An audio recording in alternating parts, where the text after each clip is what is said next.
ओम नमो भगवते वासुदेवाय। जय श्री राधे। आइए दोस्तों, आज की वीडियो में आप जानेंगे वर्ष 2024 में माघ मास के शुक्ल पक्ष की जया एकादशी व्रत के बारे में और पारण समय के बारे में। पारण कब और किस चीज से करना चाहिए, साथ ही सुनेंगे जया एकादशी व्रत की कथा।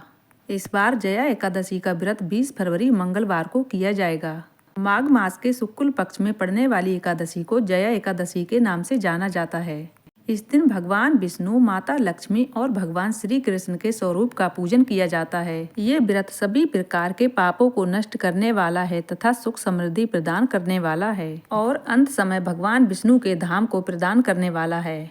ये व्रत को जो भी मनुष्य धारण करते हैं उन्हें अकाल मृत्यु का भय नहीं होता है तथा भूत प्रेत पिशाच आदि योनि से मुक्त हो जाते हैं और कोई योनियों में जाने का भय नहीं होता।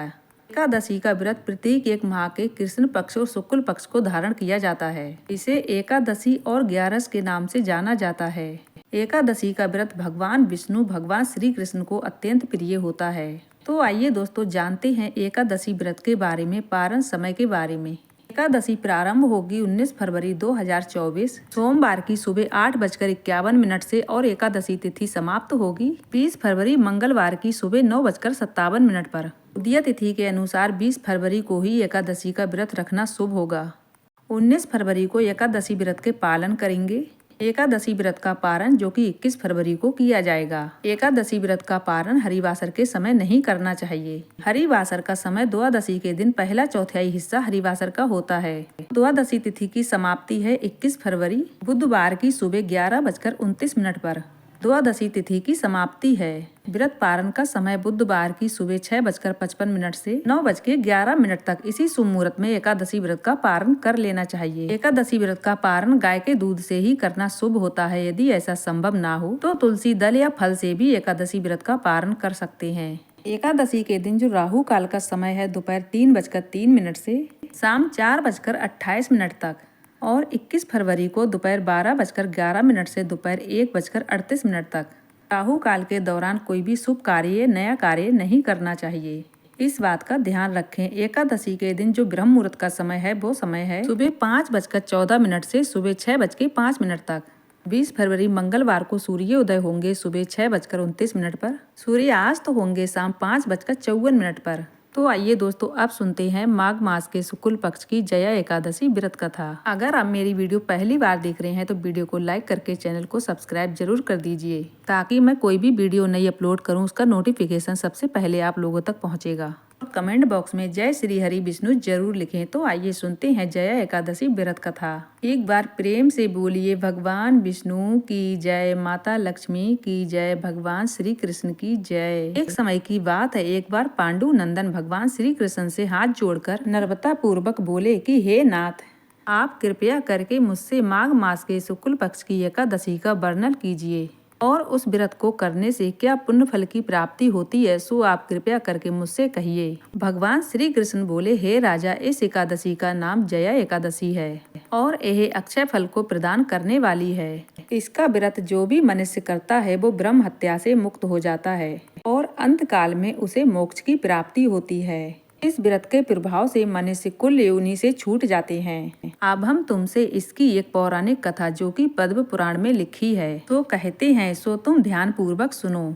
एक बार देवराज इंद्र अपनी नगरी में अत्यंत ऐश्वर्य पूर्वक राज कर रहे थे। वहाँ के देवता सोमपान के प्रताप से हृष्ट पुष्ट एवं सौंदर्य खान बन रहे थे। अप्सराओं से युक्त पारिजात पुष्प से सुशोभित नंदन कानन किरणा कर रहे थे। महाराज इंद्र इस बाड़े से परिपूर्ण अप्सराएं और गंधर्वों के साथ नाच और गान में उन्मत्त हो रहे थे। गंधर्व गान कर रहे थे और अप्सराएं नाच रही थी।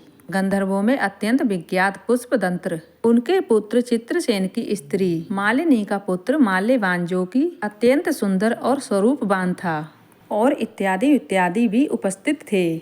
माल्यवान के अत्यंत सुंदर स्वरूप का अवलोकन कर पुष्पवती नामक एक अत्यंत रूपवती गंधर्व कन्या कामदेव की पीड़ा से व्यतीत हो उठी और अपने सुंदर स्वरूप और हाव भाव से एवं दिव्य कटाक्षों से माल्यवान के हृदय को एकदम कामासक्त कर दिया। पुष्पवती की सुंदरता निस्संदेह की विलक्षण थी, जो कि जिसके बहु पास निस्संदेह कामा पास को भी लज्जित कर रहे थे। मुख चंद्रमान के समान प्रकाशमान, जो कि नेत्र बड़े बड़े और कानों तक फैले हुए थे। कानों के कुंडल अनुपम शोभा के प्रदर्शन कर रहे थे। उनकी गिरवा एवं उनमें सटे हुए दिव्य कंठहार आदि अपनी अनुपम शोभा का चमत्कार दिखा रहे थे तथा ऊंचे ऊंचे सुंदर पूर्वज पूर्ण कलशों को लज्जित कर रहे थे। माल्यवान के नेत्रों में चकाचौंध पैदा कर रहे थे। यद्यपि ये दोनों ही प्रेमी एक दूसरे पर अत्यंत ही अनुरक्त हो रहे थे, तथापि वह बस इंद्र को प्रसन्न करने के लिए आद्य थे। अस्तु अन्य गंधर्वों को